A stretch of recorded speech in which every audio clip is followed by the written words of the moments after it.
सासू माँ कोई अच्छी सी कहानी सुनाए लाइट नहीं आ रही, इसलिए बहुत बुर महसूस हो रहा ही। तो ठीक है, सुन बहू। आज की कहानी इंसान का गोश्त। एक गिद्ध का बच्चा अपने माता पिता के साथ रहता था। एक दिन गिद्ध का बच्चा अपने पिता से बोला, पिताजी मुझे भूख लगी है। ठीक है, तू थोड़ी देर प्रतीक्षा कर, मैं अभी भोजन लेकर आता हूँ। कहते हुए गिद्ध उड़ने को उद्यत होने लगा। तभी उसके बच्चे ने उसे टोक दिया, रुकिए पिताजी, आज मेरा मन इंसान का गोश्त खाने का कर रहा है। ठीक है, मैं देखता हूँ।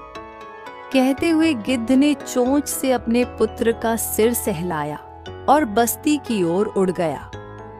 बस्ती के पास पहुंचकर गिद्ध काफी देर तक इधर उधर मंडराता रहा, पर उसे कामयाबी नहीं मिली। थक हार का वह सुअर का गोश्त लेकर अपने घोंसले में पहुंचा। उसे देखकर गिद्ध का बच्चा बोला, पिताजी मैं तो आपसे इंसान का गोश्त लाने को कहा था और आप तो सुअर का गोश्त ले आए। पुत्र की बात सुनकर गिद्ध झेंप गया।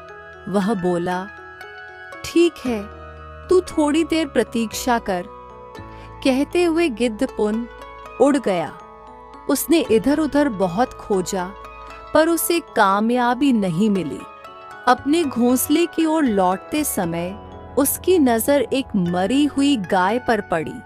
उसने अपनी पैनी चोंच से गाय के मांस का एक टुकड़ा तोड़ा और उसे लेकर घोंसले पर जा पहुंचा। यह देखकर गिद्ध का बच्चा एकदम से बिगड़ उठा। पिताजी, ये तो गाय का गोश्त है, मुझे तो इंसान का गोश्त खाना है। क्या आप मेरी इतनी सी इच्छा पूरी नहीं कर सकते? यह सुनकर गिद्ध बहुत शर्मिंदा हुआ।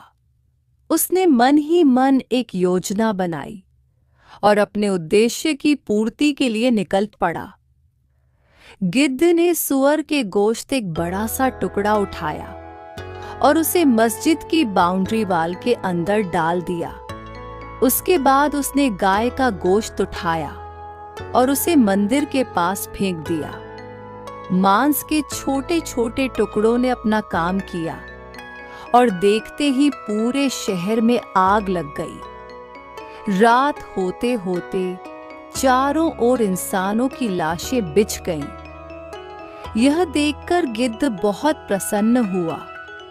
उसने एक इंसान के शरीर से गोश्त का बड़ा का टुकड़ा काटा और उसे लेकर अपने घोंसले में जा पहुंचा। यह देखकर गिद्ध का पुत्र बहुत प्रसन्न हुआ। वह बोला, पापा ये कैसे हुआ? इंसानों का इतना ढेर सारा गोश्त आपको कहां से मिला? गिद्ध बोला, बेटा ये इंसान कहने को तो खुद को बुद्धि के मामले में सबसे श्रेष्ठ समझता है, पर जरा जरा सी बात पर जानवर से भी बदतर बन जाता है और बिना सोचे समझे मरने मारने पर उतारू हो जाता है। इंसानों के वेश में बैठे हुए अनेक गिद्ध ये काम सदियों से कर रहे हैं। मैंने उसी का लाभ उठाया और इंसान को जानवर के गोश्त से जानवर से भी बदतर बना दिया। साथियों, क्या हमारे बीच बैठे हुए गिद्ध हमें कब तक अपनी उंगली पर नचाते रहेंगे और कब तक हम जरा जरा सी बात पर अपनी इंसानियत भूलकर मानवता का खून बहाते रहेंगे? अगर आपको यह कहानी सोचने के लिए विवश कर दे तो प्लीज इसे दूसरों तक भी पहुंचाए। क्या पता आपका यह छोटा सा प्रयास इंसानों के बीच छिपे हुए किसी गिद्ध को इंसान बनाने का कारण बन जाए।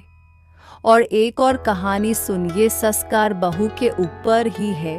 कहानी जो लोगों ने इस रिश्ते को बदनाम कर रखा है ना, आज ये कहानी सुनकर सबकी सोच बदल जाएगी। सहारा। गर्मियों में की छुट्टियों में 15 दिन के लिए मायके जाने के लिए पत्नी ज्योति और दोनों बच्चों को रेलवे स्टेशन छोड़ने गया तो उस मैडम जी ने सख्त हिदायत दी, माँ जी बाबूजी का ठीक से ध्यान रखना और समय समय पर उन्हें दवाई और खाना खाने को कहिएगा। हाँ हाँ ठीक है, जाओ तुम आराम से, 15 दिन क्या 1 महीने बाद आना, माँ बाबूजी और मैं मजे से रहेंगे। और रही उनके ख्याल की बात तो मैं भी आखिर बेटा हूँ उनका, मैंने भी बड़ी दी पई थी अकड़ी दिद्दी में कहा। ज्योति मुस्कुराते हुए ट्रेन में बैठ गई। कुछ देर में ही ट्रेन चल दी। उन्हें छोड़ कर घर लौटते वक्त सुबह के 8:10 ही हुए थे, तो सोचा बाहर से ही कचौरी समोसा ले चलूं ताकि माँ को नाश्ता ना बनाना पड़े। घर पहुंचा तो माँ ने कहा, तुझे नहीं पता क्या, हमने तला गला खाना पिछले 8 महीनों से बंद कर दिया है। वैसे तुझे पता भी कैसे होगा, तू कौन सा घर में रहता है। आखिरकार दोनों ने फिर दूध ब्रेड का ही नाश्ता कर लिया। नाश्ते के बाद मैंने दवाई का डिब्बा उनके सामने रख दिया और दवा लेने को कहा तो माँ बोली, हमें क्या पता कौन सी दवा लेनी है, रोज तो बहू निकाल कर ही देती है। मैंने ज्योति को फोन लगाकर दवाई पूछी और उन्हें निकाल कर खिलाई। इसी तरह ज्योति के जाने के बाद मुझे उसे अनगिनत बार फोन लगाना पड़ी था। कौन सी चीज कहाँ रखी है, माँ बाबूजी को क्या पसंद है क्या नहीं, कब कौन सी दवाई देनी है। रोज माँ बाबूजी को बहू बच्चों से दिन में 2 या 3 बार बात करवाना। गिन गिन कर दिन काट रहे थे दोनों। सच कहूं तो माँ बाबूजी के चेहरे मुरझा गए थे, जैसे उनके बुढ़ापे की लाठी किसी ने छीन ली हो। बात बात पर झुंझलाना और चिड़चिड़ापन बढ़ गया था उनका। मैं खुद अपने आप को बेबस महसूस करने लगा। मुझसे उन दोनों का अकेलापन देखा नहीं जा रहा था। आखिरकार अपनी सारी अक्का धाक दहाए और एक बेटा होने के अहम को ताक पर रखकर 1 सप्ताह बाद ही ज्योति को फोन करके बुलाना पड़ा। और जब ज्योति और बच्चे वापस घर आए तो दोनों के चेहरे की मुस्कुराहट और खुशी देखने लायक थी, जैसे पतझड़ के बाद किसी सूख चुके वृक्ष की शाख पर हरी पत्तियां खिल चुकी हो।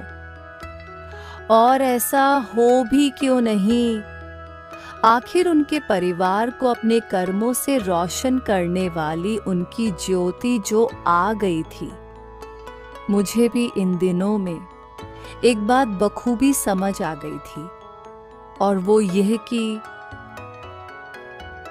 वृद्ध माता पिता के बुढ़ापे में असली सहारा एक अच्छी बहू ही होती है, ना कि बेटा